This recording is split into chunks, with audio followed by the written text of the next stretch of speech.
السلام علیکم and welcome world of exclusive amazing facts.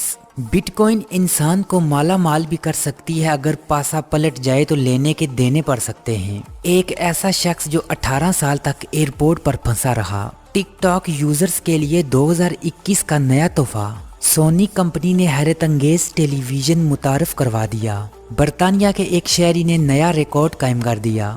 Video شروع کرنے سے قبل نئے دیکھنے والوں سے گزارش ہے آپ چینل کو سبسکرائب کیجئے اور بیل آئیکن کو ضرور دبائیے گا، کیونکہ جب بھی میں کوئی نئی ویڈیو اپلوڈ کروں گا اس کا نوٹیفیکیشن آپ کو مل جائے گا۔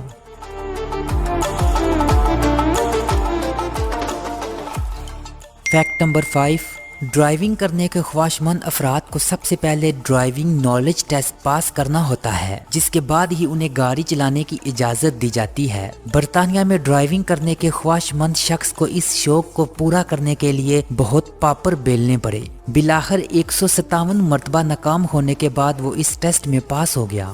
برطانوی driving and vehicle standard agency DVSA کے مطابق ایک برطانوی شہری نے متعدد بار ڈرائیونگ نالج ٹیسٹ میں ناکام ہو کر ایک انوکھا ریکارڈ قائم کر دیا۔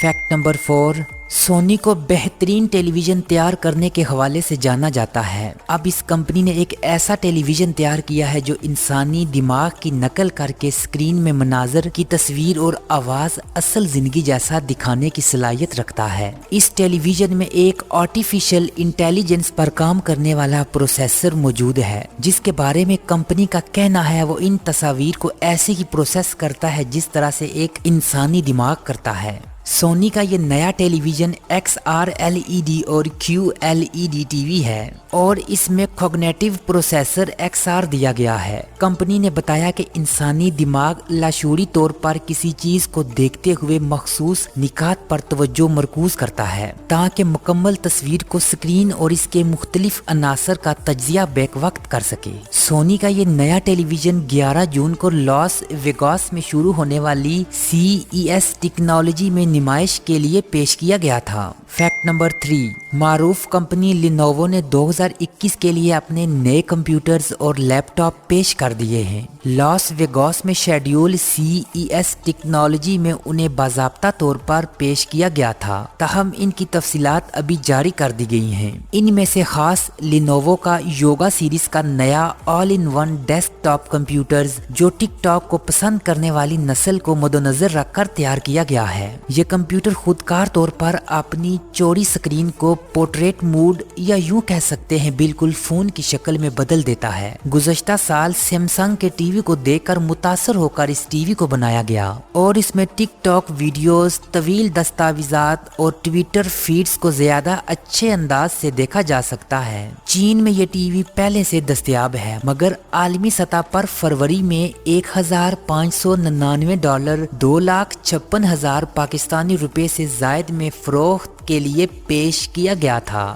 فیکٹ نمبر 2، ایران سے تعلق رکھنے والے ایک شخص مہران کریمی نصیری ایسے فرد ہیں جو 1988 سے چارلس ڈیگول ایئرپورٹ کے ٹرمینل 1 میں پھنسے رہے، جو وہاں ایک سرخ پلاسٹک بینچ پر بیٹھے رہتے تھے۔ ان کو انقلاب ایران کے دوران ملک بدر کر دیا گیا تھا۔ ایسا اس وقت ہوا جب 1988 کو سفر کے دوران ان کی سفری کاغذات گم ہو گئے تھے، کیونکہ ان کا بریف کیس چوری ہو گیا تھا۔ وہ کسی ملک واپس نہیں جا سکتے تھے تو ایئرپورٹ کے ٹرمینل 1 میں رہنا شروع کر دیا۔ 18 سال تک وہاں مقیم رہے اور جولائی 2006 میں بیمار ہونے کی وجہ سے انہیں یہاں سے باہر نکالنا پڑا۔ فیکٹ نمبر 1، بٹ کوائن کو اس وقت دنیا کی سب سے قیمتی کرنسی کہا جاتا ہے، جس کا ایک یونٹ اس وقت 59 لاکھ پاکستانی روپے سے بھی زائد کا بنتا ہے۔ تصور کیا جا سکتا ہے جن لوگوں کے پاس بٹ کوائن موجود ہیں ان کے لیے اس کی اہمیت کیا ہو سکتی ہے۔ اس وقت کیا ہو جب